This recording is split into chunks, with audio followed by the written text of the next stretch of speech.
بسم اللہ الرحمن الرحیم۔ سامعین محترم، ہماری بحث شبہات روزہ میں چل رہی تھی۔ کچھ ہم شبہات روزہ بیان کر چکے ہیں جو شبہات ہمارے معاشرے میں عام ہیں۔ یہ مشہور کیا گیا ہے کہ ان سے روزہ باطل ہو جاتا ہے، لیکن ان چیزوں سے اور ان شبہات سے روزہ باطل ہوتا نہیں ہے۔ آج بھی ہم کچھ وہ شبہات بیان کریں گے جن کے لیے مشہور کیا گیا ہے کہ ان سے روزہ باطل ہو جاتا ہے، لیکن ان سے روزہ باطل ہوتا نہیں ہے۔ ان میں سے پہلا شبہ یہ ہے کہ کیا روزے کی حالت میں گانے سننا جائز ہیں یا جائز نہیں ہے، یا گانے سننے سے روزہ باطل ہو جاتا ہے یا گانے سننے سے روزہ باطل نہیں ہوتا۔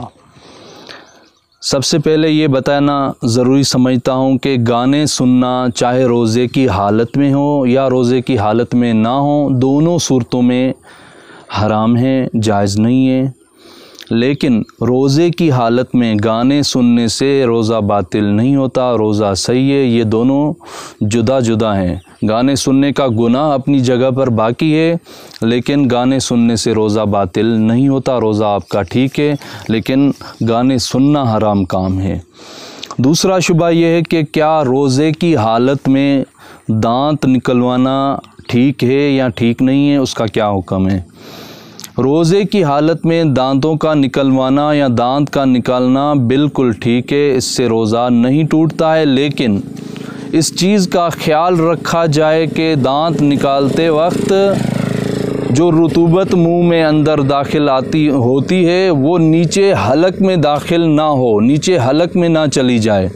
اگر وہ رطوبت حلق میں چلی جائے گی تو انسان کا روزہ باطل ہو جائے گا۔ اگر وہ رطوبت حلق میں نہیں جاتی، منہ میں ہے اور بعد میں اس کو نکال دیں تو دانت نکالنے سے یا نکلوانے سے روزہ باطل نہیں ہوتا، روزہ ٹھیک ہے۔ تیسرا شبہ یہ ہے کہ کیا روزے کی حالت میں انسان سر پہ مہندی لگا سکتے ہیں یا کلر کرا سکتے ہیں بالوں میں؟ جی بالکل، روزے کی حالت میں سر میں مہندی بھی لگائی جا سکتی ہے، لگانا جائز ہے، اس سے روزہ نہیں ٹوٹتا ہے، اس پہ روزے پہ کوئی اثر نہیں ہوتا۔ اور اسی طرح سر کے بالوں میں کلر بھی لگا سکتے ہیں، رنگ بھی لگا سکتے ہیں، اس سے روزہ نہیں ٹوٹتا بلکہ اس سے روزہ ٹھیک ہے، روزے پہ کوئی اثر نہیں ہوتا۔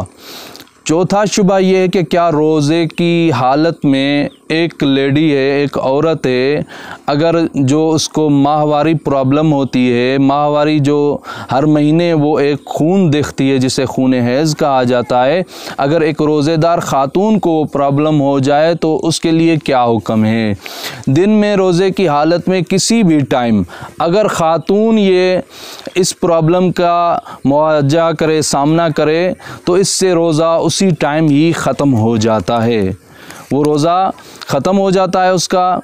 اگرچہ روزے کے ختم ہونے میں آذان مغرب میں 1 گھنٹہ ہو، 10 منٹ ہو، 15 منٹ ہو، کوئی بھی ٹائم باقی ہو، اس کا روزہ ختم ہو جاتا ہے، لیکن ماہ رمضان کے بعد اس روزے کی قضا کرنا واجب ہے۔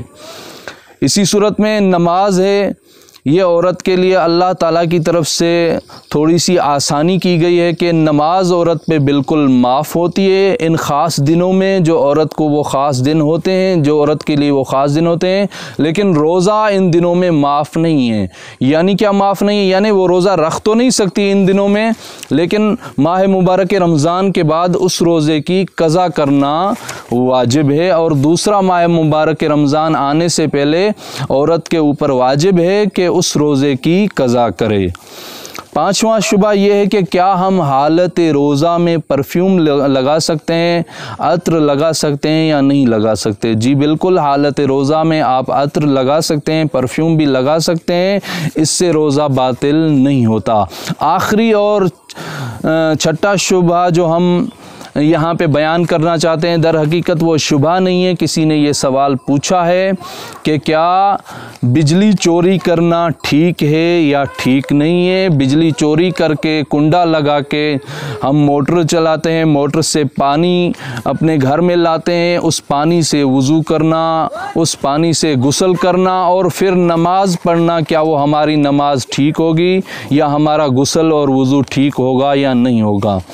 اس میں علماء یہ فرماتے ہیں کہ بجلی چوری کرنا جائز نہیں ہے۔ کسی بھی ملک میں ہوں آپ، کسی بھی کمپنی میں ہو، کسی بھی ادارے میں ہوں آپ، اسی ادارے کی چوری کرنا بالکل کسی بھی صورت میں جائز نہیں ہے۔ خاص کر کے یہ بجلی چوری کرنا، کنڈا لگانا جائز نہیں ہے، یہ ایک حرام کام ہے۔ لیکن اس چوری کی بجلی سے جو پانی بھرا جاتا ہے اور اس سے وضو اور غسل کیا جاتا ہے، یا اس سے نماز پڑھی جاتی ہے کہ وہ نماز ٹھیک ہے، وضو غسل ٹھیک ہے یا نہیں، جی بالکل وہ نماز بھی ٹھیک ہے اور وہ وضو اور غسل جو اس پانی سے انجام دیا گیا ہے وہ بھی ٹھیک ہے، لیکن بجلی چوری کرنا یہ ٹھیک کام نہیں ہے۔ والسلام علیکم ورحمۃ اللہ وبرکاتہ۔